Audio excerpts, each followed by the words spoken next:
Shalom chez vous. Aujourd'hui, nous avons une question que nous posons au docteur Atoms Mvouma. Comment sortir d'un événement douloureux en cas de deuil, par exemple? Merci beaucoup, Pasteur Toti. Rentrons toujours dans cette même question de comment sortir d'un cas un événement douloureux, mais cette fois-ci, un cas de deuil. Or, dans le milieu chrétien, on a toujours, puisque nous avons la foi, l'espérance de l'éternité, et nous considérons que la mort n'est pas la fin de vie et qu'il y a une vie après la mort, nous avons tendance à balancer ça tout de suite devant les yeux de ceux qui passent par de temps si difficiles. Quelqu'un a perdu un être cher, à peine qu'on lui a dit une phrase, « Ah, écoute, ça va aller, Jésus revient, on se verra de l'autre côté. » Et on se dit, si cette personne ne fait pas passer tout de suite cette douleur, c'est que ce n'est pas un bon chrétien. Il doit juste savoir, on se verra de l'autre côté. Et surtout, on a des phrases du genre, s'il avait connu le Seigneur, n'aie pas peur, on se verra de l'autre côté. Et s'il n'avait pas connu le Seigneur, qu'est-ce que je fais? Je commence à continuer à pleurer. Comment sortir de ça? Premièrement, faites votre deuil. Vous avez le droit de faire votre deuil. Le droit de pleurer, le droit de pleurer vraiment. C'est quelqu'un qui a été cher, vous avez le droit de pleurer. Vous avez le droit de rentrer dans vos souvenirs. Vous avez le droit d'exprimer votre cœur, de montrer la douleur que vous allez ressentir par le fait qu'il ne soit plus là. Faites votre deuil. Et vous avez besoin du temps pour cela, de faire votre deuil. Quand quelqu'un passe par des temps difficiles, tu n'as pas besoin de faire ton deuil en public et toujours entourer des gens. Vous savez ce que nous faisons de mal? Nous les entourons tellement qu'ils n'ont pas le temps de faire leur vrai deuil.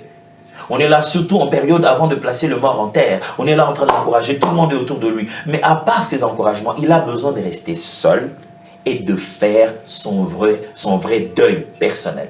Faites votre deuil. Même si ça vous demande de prendre un voyage, d'aller ailleurs, pleurez en chambre, pleurez là où il n'y a personne, pleurez en marchant, mais faites votre deuil. C'est important de faire son deuil. Ne comblez pas ça par des versets bibliques.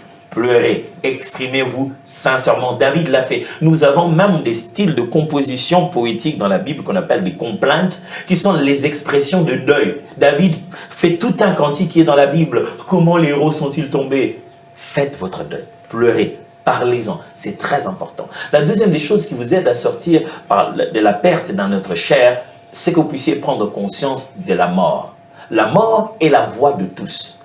Si vous pleurez en ayant l'impression que quelqu'un est tombé sur, quelqu'un a été frappé par une chose qui ne vous frappera pas, c'est là que vous avez l'impression que la mort est un mal tel que ça a pris quelqu'un et ça ne vous prendra pas. La mort n'est pas un mal. La mort, c'est la prochaine étape de la vie. Quand une chose est née, sa prochaine étape, c'est grandir, c'est développer. Et la suite, vous savez quoi? Ça va mourir.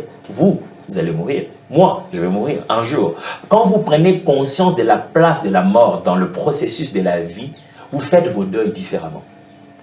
Pourquoi? Parce que vous commencez à vous dire, j'en ai encore pour combien de temps? Je me prépare à la mort. Celui qui se prépare à partir un jour fait différemment ses deuils. Celui qui est conscient qu'un jour il doit s'en aller, il doit quitter ce monde, il est très très différent dans sa façon même de pleurer les autres. Il les acclame, il dit waouh, et ils ont réussi, ils sont allés se reposer. Prenez conscience de la mort. C'est très très important. Autre chose que vous pouvez faire pour sortir justement de ce moment difficile quand vous avez été en deuil, que vous avez perdu une personne chère, commencez à valoriser les vivants. Quand vous pleurez trop le mort, vous dites aux vivants qu'ils n'ont pas de valeur. Souvenez-vous de ce que les serviteurs de David sont venus lui dire. L'enfant était encore malade. Tu pleurais, tu jeûnais. Maintenant que l'enfant est mort, toi, tu as repris la vie. Maintenant là, ça signifie quoi? Vous vous souvenez, David était en train de pleurer au sujet de son fils Absalom. Son général de l'armée est venu lui dire, écoute, tout le peuple qui est ici, qui t'a suivi dans tes conditions difficiles, a l'impression qu'ils n'ont pas de valeur et que ton fils a plus de valeur. Nous, on est vivants, on est avec toi, on te soutient même dans les moments difficiles, et tu es là à te mortifier parce que ton fils rebelle continue à pleurer. Quand tu es mort, mes amis, si vous prenez trop d'importance à donner à ceux qui sont partis, vous êtes en train d'ignorer et de donner un mauvais message à ceux qui sont vivants. Alors, il y a encore la vie. Tant que l'on vit, il y a de l'espérance. Même un chien vivant vaut plus qu'un lion mort. Merci beaucoup, docteur Atoms Mvouma. Je pense que quelqu'un chez lui a reçu quelque chose de particulier aujourd'hui.